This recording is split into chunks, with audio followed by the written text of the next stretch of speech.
Hello, it's Michael Tellinger, and I'm with my good friend Lushes, who's come all the way from Johannesburg to visit me here at the Stone Circle, UBUNTU village and the head office. And we've come into the mountains, to the ruins, the stone circles, to see and observe and ground and connect with the ancient ruins, and also to talk about how we're going to integrate organic design and permaculture and cosmic geometries into the new one small town movement. Yeah, so just to give you a quick background about Lushes, and I highly recommend you go online and watch his videos to do with permaculture, with water capturing, with turning your garden into a beautiful, productive ecosystem that is self-sustainable, and brown water and grey water and everything, all that kind of stuff. Plus also he's a master designer and inventor of note, and you'll see some of the work that he's done. I've known Lushes for about 10 years now, and I've just always marveled at the spectacular designs. That's how I first got to know him, was through his design work, and how he has evolved and just become a real expert in the field of survival and survival. Survival, yes. So yeah, and also at this stage it looks like Lushes is going to join us here in Waterfallboven at the UBUNTU head office and the Stone Circle head office, and really start turning it into a vibrant, or help me turn it into a vibrant home base for the UBUNTU movement around the world. And a sample of what Michael and myself have been preaching about, of these new ways of building, using and utilizing waste in building, and utilizing waste in irrigation and food forest, all these great things that we've been talking for the last 10 years. We want to actually create a living sample of it so people can experience it for themselves. And it's obviously, we'd like to have this at the UBUNTU head office, so when people come visit us, we have a beautiful environment for them to come stay in and visit us and interact. And this is why many people are aware of it, that we're building the UBUNTU Retreat Center, the UBUNTU Conference Center, and the UBUNTU Academy at our premises here by the Elands River in Waterfallboven. And Lushes' input and his take on all these beautiful sacred geometric ways of building, the most incredible building styles that you'll see in images. I trust you're going to insert some of the imagery, yes, definitely, into this video that we intend to bring here, that he will bring, teach us and do workshops and training on new different style of building that is completely harmonious and green kind of building. I'm really looking forward to it. It's a whole new chapter and a new door that we're opening in Stone Circle UBUNTU's history, because we are growing so quickly now and expanding so quickly around the world, that this is the time where we need the right-minded people with the right skills and expertise to come and join us here and start growing and building the foundation ever stronger. So where do we take it from here? Well, I'd like to do this video particularly on what's your take. So I've got your model about one small town movement. That's fantastic. My missing piece was, I see these decapitated old towns that are also square and linear. How do we bring this organic architecture and permaculture into this town? Because I don't want to be gridded up by the grids of the roads and the square houses. No. And what Michael was explaining last night, that as the town grows, that's where the geometric town planning and permaculture can proceed. And what we came with last night was the people staying in the townships, in the shacks, in these decapitated tin houses. They will love to move into the older town, but the new town will be built with roads following contour lines. So the roads become the water harvesting earthworks, channeling water to the dams, and of course the food forests. So I'd just like to elaborate a little bit on that. Yeah, so obviously there's a process. You know, the moment we initiate the one small town plan of action, a whole bunch of stuff's going to start happening. Obviously it's not going to happen overnight, but one of the things that's going to happen is to bring in out of the box thinkers, town planners, and town engineers and people that are in touch with sacred geometry and the natural flow of energy, and bring those experts in to start redesigning the existing town, to break the grid structure, the matrix and that energetic trap that our city blocks and the whole living environment is being constructed. It's pretty much a trap for us. So what you're saying is we don't need to decapitate all the old roads and walkways. It's about maybe placing the right stones at the right places to welcome the energies of ancestors and the earth. Geomancy and real recognition and comprehension of how to fix the broken energies. And they are incredible people. Ibrahim Karim's work is spectacular in that field, and many of his students and other people like him that we possibly don't even know about. They are masters of rehabilitating the energetic flow and fixing the energetic flow, restoring it so you open up the flow in our towns. So part of the process of creating new industry, and when I say industry I mean eco-friendly and new technology and new ways of growing food and new ways of building houses, and everything that we do in this one small town is going to be biodegradable, organic, eco-friendly, natural organic materials, because that's how we start building things. So that's the blueprint that drives behind the one small town movement. It's a set blueprint. So I've been saying now for the last at least 1 year, closer to 2 years now, that the one small town model is a solution for all the problems we face as the human race, because it opens up the doors to all the experts and the people with the best knowledge to bring their knowledge and their expertise to the one small town model and plug it in so that we can utilize it for the greater benefit of everyone in the town, first of all, obviously, because that's how it works, but also so that whatever we build now, the new foundations that we're building and fixing the old structures and the old foundations will never have to be fixed again. Great. So what just to recap, what you're saying is we fixed the old town by bringing in the correct earthworks, by bringing in geomancy to get a good energy flow, by planting in fruit trees on the sidewalks and pavements, so really regreening the deserts. And then the new town movement will be a design using contour-line earthworks, food forests, the roads that harvest water, the dams and ponds in between, and a whole holistic new way of structures, and more dome structures, more organic structures that follow our shapes and liquidity of nature. Absolutely.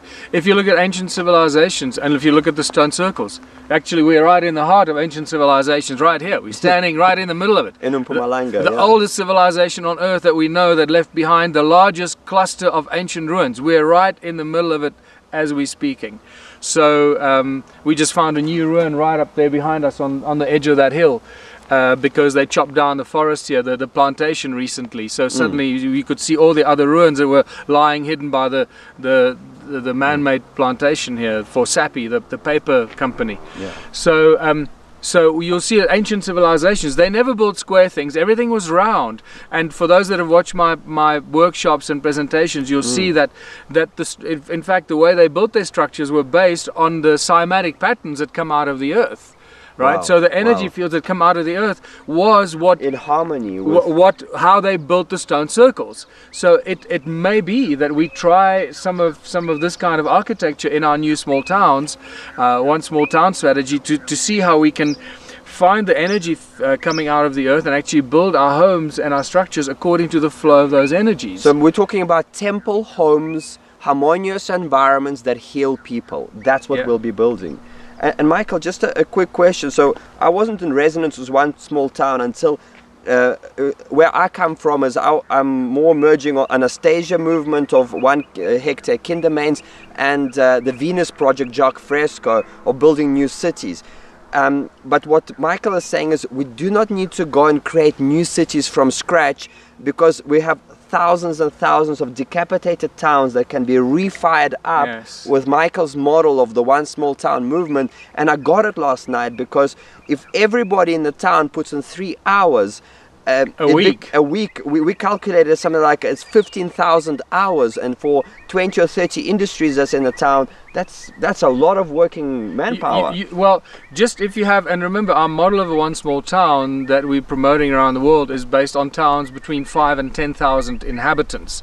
So if you take a town of 5,000 people and everybody gives us 3 hours a week towards the projects and the new initiatives that we're starting, that's 15,000 hours a week. You need a lot of projects to put 15,000 hours of labor to work. So you can just, if you just think of it like that, that means we're going to have a town that's going to be a vibrant place, from arts and culture and recreation to tourism to new industry, from the growing food, just the growing of the food and the different aspects of the food, the harvesting of the food, the packaging, the preparing, the preserving of the foods, of the jams and all those kinds of things. The food growing itself is a huge massive industry. That'll probably create, 40 or 50 or 100 little sub businesses or projects for the community that'll keep a lot of people busy. Yeah.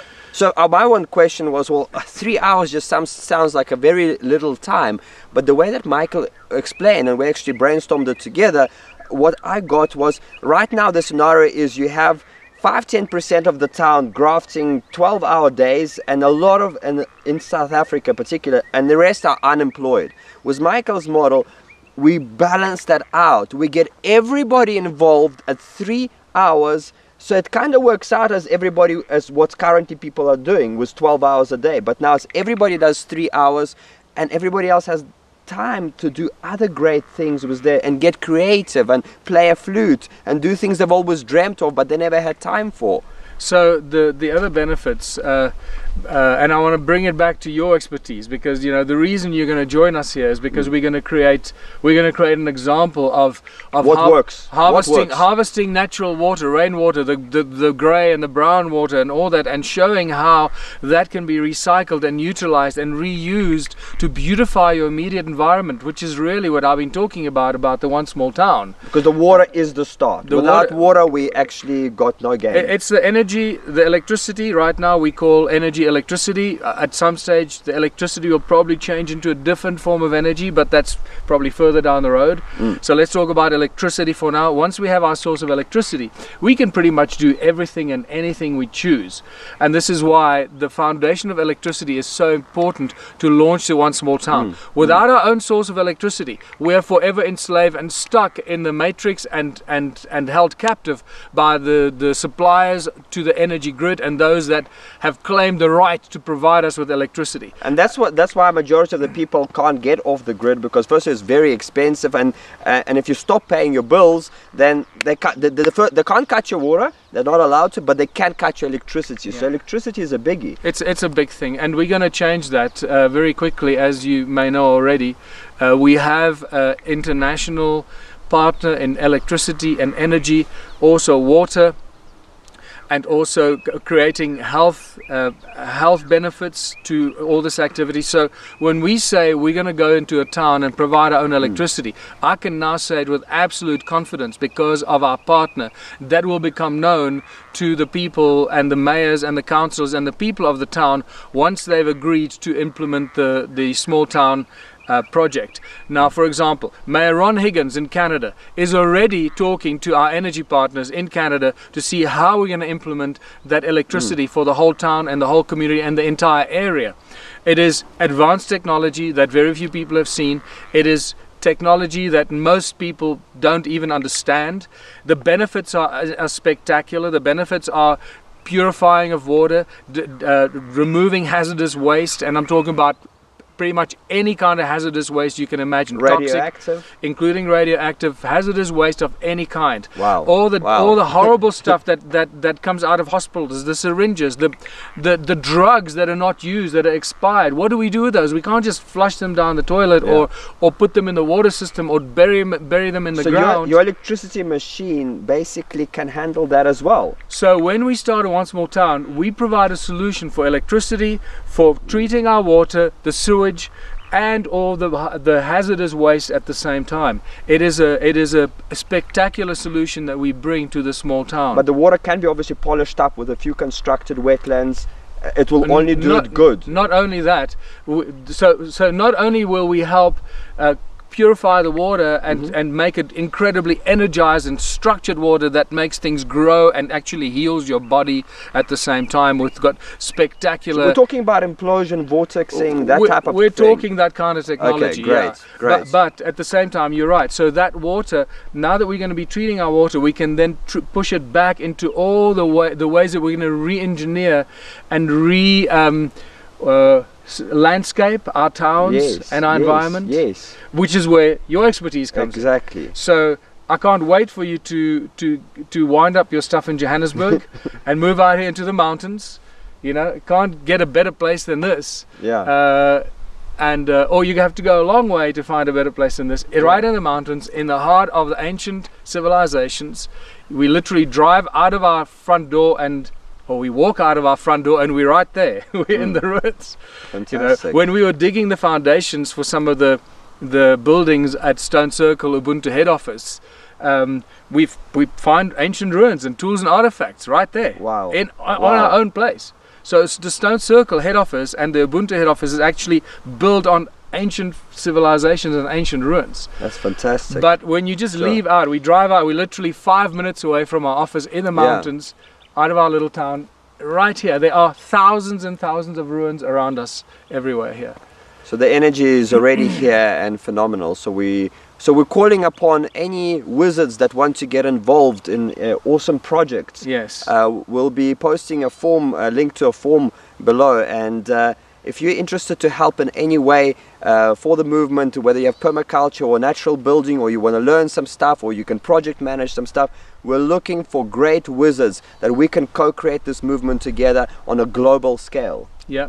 Would you like to say something a little bit about that? Yeah, exactly. But also one of the things that we intend to do very soon, even this year still, towards the end of the year, probably around November, December, is to initiate a bunch of projects, a bunch of workshops, should I say. Actually, we're going to start with one workshop. It's a 7-in-1 workshop where you're going to learn California earth sandbag structures, biochar filtration, bubble geometry from Dome Gaia. It's all the workshops that I've attended all over the world. Grey water construction, food forest, and grow biointensive. We're going to be running 1 month workshop here to get the land at Ubuntu headquarters kick-started, fired up, and you're going to learn 7 different eco techniques practically hands-on with us at these headquarters coming up this December. Yeah, so this is really what we're planning, and just been brainstorming a little bit, and I just get really charged up and inspired by Lushes' work, and you will see some of his designs and his absolute genius